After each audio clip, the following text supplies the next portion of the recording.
Hi guys, welcome back to my channel. Welcome back to the Synastry 101 series, in which I dive into a lot of elements and aspects in a Synastry chart so you can understand exactly how it impacts or plays out in your romantic connection. Now, if you're new here, welcome to my cozy side of the internet, in which I dive into all things astrology and spirituality. If that's your vibe, don't forget to subscribe.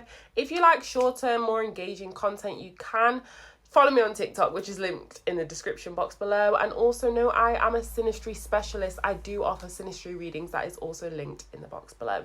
But let's get into it. Today, I am covering Saturn in a Synastry connection. Yes, I am. And the reason I've decided to cover Saturn is because he gets such a bad reputation.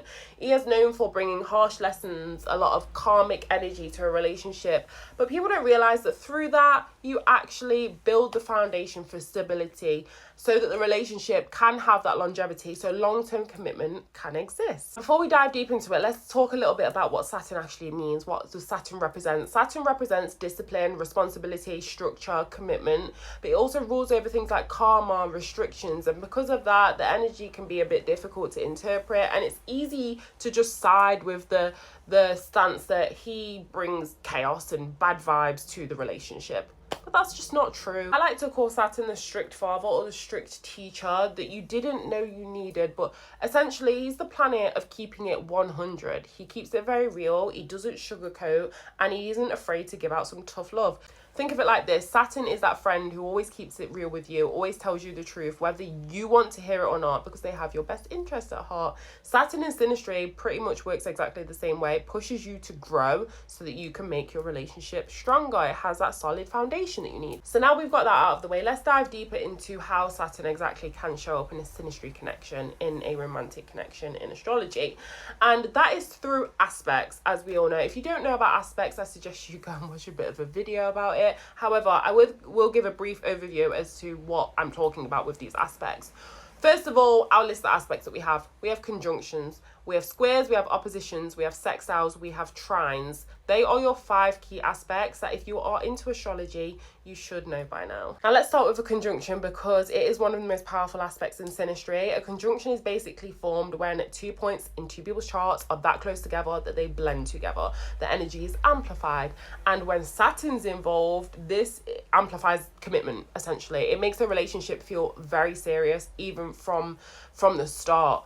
However, on the flip side, it can have a heaviness to it because it places a lot of responsibility, maybe even like an unspoken duty on either one or both of the partners. Because Saturn has 2 sides to it, it's all about structure, stability, but it also brings a lot of lessons which can bring about change. This can create kind of a push-pull dynamic that's essentially just really amplified. Real life example, take J-Lo and Ben Affleck. They have Saturn, Venus, Synastry. Yep. So the energy of commitment and potential karmic ties is very much amplified between them. So that kind of points to their on and off again dynamic. We've seen them break up, go and marry other people, and essentially end up back together. They also seem to always have a lot of conflict, rumors of divorce and things like that.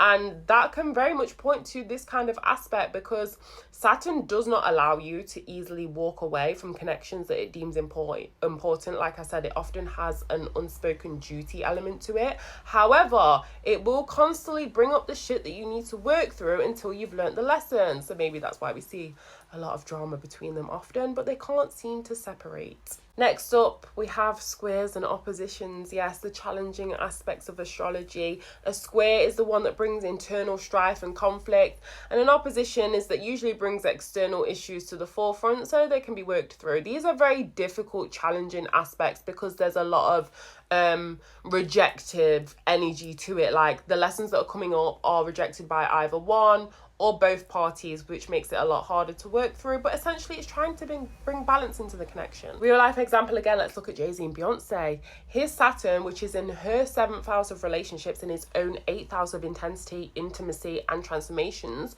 squares her Mars in her 10th house of career and public image. So we see this play out in power struggles, especially when it comes to rumors of infidelity. Where does she retreat to? She goes to her music. She goes to her fan base, her people. She tells a story to show that she still has some kind of control, that Martian energy. However, his Saturn in her 7th house, she's not going anywhere. To the public, regardless of how little we know, I think it's very obvious that we see kind of an internal battle between her need for independence and being that strong, powerful woman that, yes, we know that she is, versus is influence in the relationship. But essentially, they've seemed to have been able to work through the issues and overcome them, which is very Saturn and Synastry coded. It doesn't care how hard the lesson is. If it's worth it, it's going to work through it. Now, lastly, let's move on to sextiles and trines. These are the best aspects to have in astrology. They are very harmonious and balanced. They allow the energy between the 2 points or planets in people's charts to flow, work together a lot more easily than a conjunction or a square or opposition. Real life example of how this plays out: Sarah Michelle Gellar and Freddie Prinze Jr. They've been together for 20 years, which in Hollywood is basically a lifetime. Like, that's pretty much unheard of, I'm sure. Anyway, her Saturn sextiles is Neptune and it trines is Pluto. Saturn, structure, responsibility, building that solid foundation. Neptune, dreams, ideas, things like that. That shows that she's very supportive of whatever he wants to pursue, and she's there to help him lay the foundation and really put the hard work in to achieve his dreams, essentially. Sextiling is Pluto. That's all about transformation, intimacy, power, control, those kind of things. So that could point to the fact that potentially she allows him to take control. She allows him to be at the forefront of the relationship and kind of run the show when necessary, but she's always there as a guide, as a support, as a teacher. These aspects are absolutely essential for a very solid foundation in which one partner doesn't mind being the supportive one and the other partner feels lucky to be so supported. And these aspects, they do come with challenges, but they're just a lot easier to navigate because both partners have a mutual understanding and a mutual alignment in working through them, in wanting to grow through them. So there's not really that push-pull energy that comes with an opposition. Now that we've covered aspects, let's think about Saturn by houses. I know I touched on it in the previous example of Jay-Z and Beyoncé and how it plays out there, but let's dive a little bit deeper into that. As we know in astrology, the placement of a planet shows exactly where its influence is felt, what area of the life. So for example, with the 4th house, that's linked to home, family, emotional roots, memories, those kind of things. So using the 4th house as an example, when Saturn lands in someone's 4th house or aspects someone's 4th house, it is focused on creating a sense of stability and responsibility that is definitely linked to emotional needs, boundaries, just the emotional core of the connection. It is making sure that that is completely solid before it gets into anything serious. Like, it's not, in the 4th house, it's not one to rush. Real life example, I like to provide these because I think the context really helps understand astrology. Sometimes it can be quite complex. However, think of Saturn in the 4th house or aspect in the 4th house as a personal shopper. Okay, it's got a little checklist. It's coming in and it's making sure that needs are met, boundaries are respected, and emotional desires are essentially satisfied. And if they are not, if anything is not covered, anything is missing, it will make you aware of it, both you and your partner in the connection, because that's the kind of awareness that can make or break a relationship. And that's the shit that needs to be covered before things get serious. I know I keep talking about Saturn bringing up lessons and challenges and making you aware of things before you can truly go ahead. So what exactly am I talking about when I say bringing up lessons? What kind of lessons does Saturn bring? Let's get into that. Now, like I said before, Saturn is a teacher. It's like a strict father. It's all about bringing discipline. It rules over time and restrictions. So sometimes it's testing your patience with things. It's bringing an element of long-term planning. But the planet that it's aspecting also brings its own energy into the mix. So how exactly, when these aspects occur between Saturn and another planet, how does it manifest in a relationship? What challenges may come up? Let's have a look at Saturn aspecting Mars, for example. Think about it. Mars is impulsive, action orientated. It has strong drive, passion. It wants to act. It wants to charge ahead. Saturn is kind of the opposite of that. It's very restrictive. It likes to think things out well. It likes to make sure it's got all of the things in check. Everything's in order before it charges ahead, because it doesn't want to, essentially it doesn't really want to fail. It's a teacher for a reason. So when these two planets come together and they're aspected, the challenges that are likely to come up or the lessons that are being shown are two sides of one coin, I would say. So the Mars person essentially may show Saturn that it's okay to sometimes take risks. It's okay to sometimes not have everything figured out. It's okay to take a leap sometimes. And Saturn in turn is teaching Mars patience, restriction, but in a healthy and good way, because it's teaching it not to be impulsive and essentially avoiding conflict or failure or rejection in some circumstances. Now, that example, you might be thinking, well, that's great, they're bringing balance to each other. Exactly. However, depending on the aspect, how that lesson and how that awareness is brought up may differ. If it's an opposition, it could be through completely different approaches to things, especially if you're in a relationship where you share anything. So I don't know, think about if the eighth house is involved, shared resources and things like that. If you share a bank account and you're getting into a bit of a discussion about how you're going to budget for the year, or where you're going to, say you get some money coming in, where you're going to put that money, Mars might want to go on a luxurious holiday and have a break from life and just do loads of things, loads of activities that requires a lot of spending. Saturn's probably thinking long term. Saturn's thinking, well, why would we not use it to pay off extra on our mortgage? Because longer term, that means we'll have less to pay over a shorter amount of time.